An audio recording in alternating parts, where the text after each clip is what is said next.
And it's officially time, Larry, for just the facts. Are you ready for the facts of the Niners coming out of this ball game? Sure. They've won the NFC West now for the 22nd time in franchise history. So congratulations. It's not easy winning a division anywhere in this league. The Niners have won their division.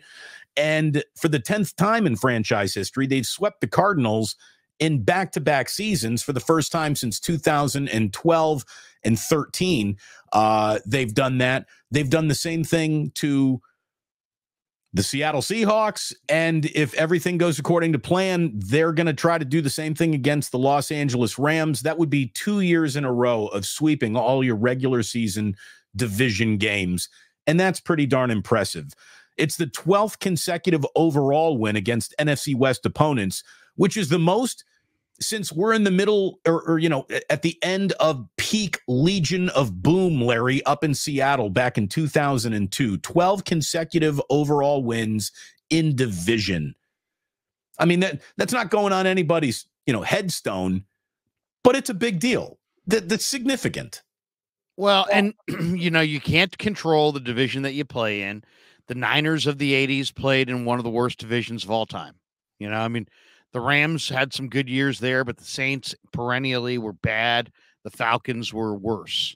So, you play the division you play. It's a down year for their division this year.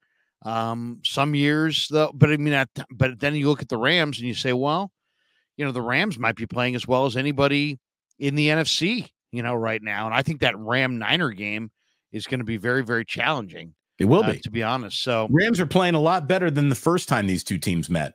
No question.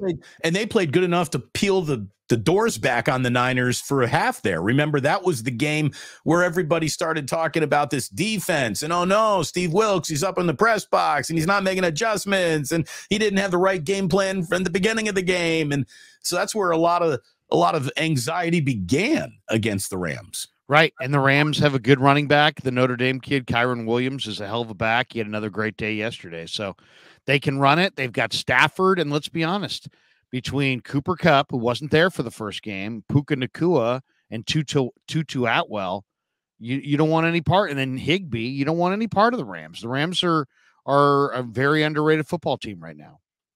By the way, my call to Brushless was a little hint to take that down, Larry. You didn't take the hint. Take him down.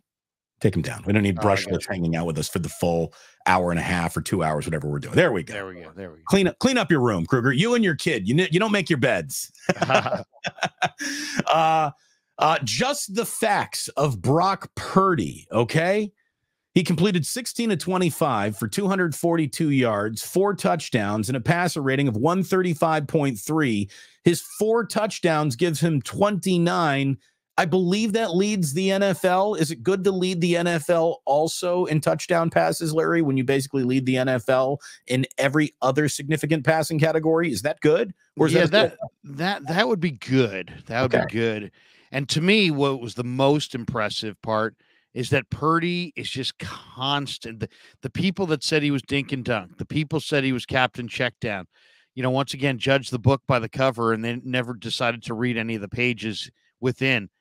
Purdy is always looking down the field. He's always looking to attack downfield. He'll take the check down if it's there, but he doesn't want to take the check down. And if anything's open down the field, he's going to attack. He's a very, very aggressive quarterback. And again, as I said earlier, I don't even think it was the A game, not just on the defense, but times on the offense. I mean, I think the Niners went out there and scored a season high playing better than average, certainly decent football, but I didn't think that was like peak Niners when we think of all the games played and all the plays and all that brings them to wherever they go this year. I don't know how much we're going to reflect on this Arizona game. They had to handle their business, and they certainly did. And that brings us to Christian McCaffrey. Just the facts, Larry. Christian McCaffrey, 18 carries, 115 yards, a touchdown on the ground with 5 catches on 5 targets for 72 more yards and 2 scores, 2 touchdowns in the air. His 20 total touchdowns this season are now the second most touchdowns scored by a player in franchise history. Jerry Rice had 23 in 1987. And so while Brock is absolutely matching precedent of past quarterbacks who've been given MVP, I'd like to bring up that touchdown statistic, because before the MVP was consolidated into one vote from one governing body, multiple bodies used to vote on NFL MVPs. And it used to be the AP poll, which is still the end-all be-all of postseason awards in the NFL. And there used to be a professional writers MVP award given as well. And that was given to Jerry Rice the year that he scored 23 touchdowns. So there's precedent for either Christian McCaffrey or Brock Purdy to be named an MVP based on what they've done and when you measure it against the past. Yeah, I mean, McCaffrey. I mean, it's it's so funny because I know there was people on ESPN that ripped the trade, that didn't like the trade of a 2, a 3, a 4, and a 5 for Christian McCaffrey. I remember doing an interview with one of the Niner beat writers the day before that trade. I said, man, it looks like they're talking about McCaffrey. You think they ought to trade for McCaffrey? And he's like, no. I'm like, why? He's like, they don't need him. They've got Jeff Wilson and Elijah Mitchell. I mean, it was literally, that was the answer the guy gave me. The guy has amazing vision. He's in great shape. He's playing like his legacy is going to be defined by what he does this year. His yards after the catch.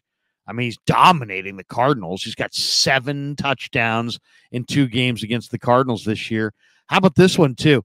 McCaffrey has scored more touchdowns this season than the Carolina Panthers have as a team. Wow. I mean, that's pretty incredible. And, and very, that's perfect because we all know where he comes from. He's got 80 touchdowns in 89 career games, Larry. 80 touchdowns in 89 career games. He's now tied Marshall Faulk with his 15th game with 1 rushing touchdown and 1 or more receiving touchdown. That's tied for the most games in NFL history. It's his 4th season with at least 1,000 rushing yards and 500 receiving yards. Only 4 such players in NFL history have ever done that. And their names are Marshall Faulk, Tiki Barber, and Thurman Thomas. Have now done that along with Christian McCaffrey. He's one of 3 players in NFL history to register at least 6,000 rushing yards and 4,000 receiving yards in his first 7 seasons of his career. Again, Marshall Faulk and Roger Craig are the only other 2 backs that have ever done that in NFL history. So we all know that Marshall Faulk is in the Hall of Fame. I think any 49er fan watching asks almost every day, why isn't Roger Craig in the Hall of Fame? And McCaffrey, if his career ended today, I think he's in the Hall of Fame, Larry. I really do. This guy's been amazing since the day he stepped foot in the league. There were 2 sort of dip years as he was recovering from injury around bad Carolina Panther football. And, he's been extraordinary. He's really been extraordinary. And I'm going to tell you this. I don't do guaranteed take it to the bank, but the NFL's MVP is on the 49ers.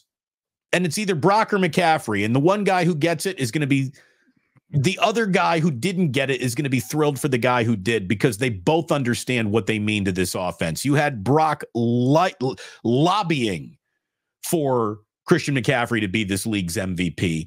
And then you got Christian McCaffrey up there lobbying for Brock Purdy to be this league's MVP. They got a great culture going right now. And it's even beyond, obviously, those 2.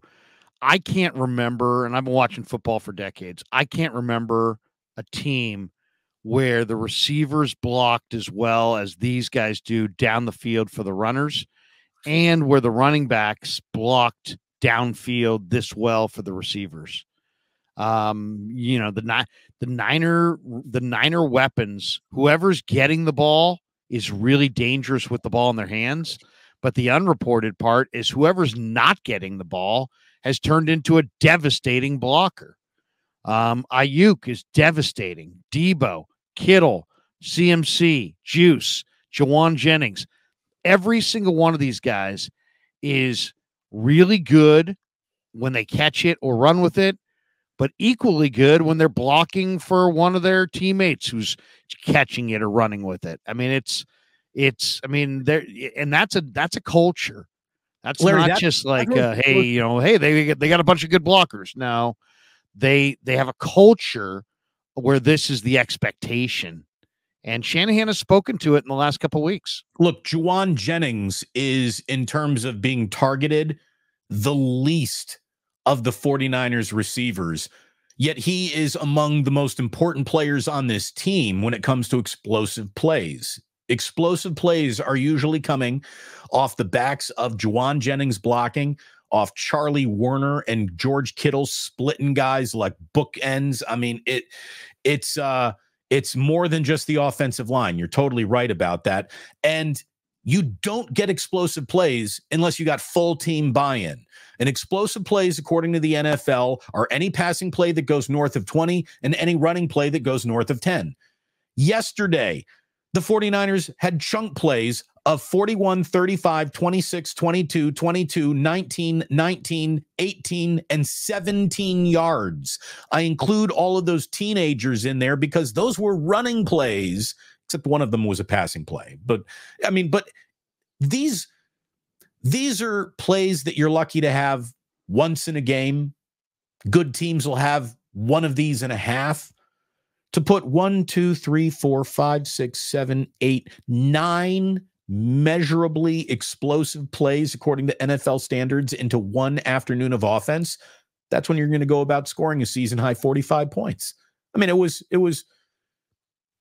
it's so easy for them at times to move the football. I understand, I guess, why some people think that, you know, this conversation about who should be MVP shouldn't be on the Niners because it all just comes so easy. I mean, there is a level of wide receivers being open, tight ends being open that you don't see in other football games.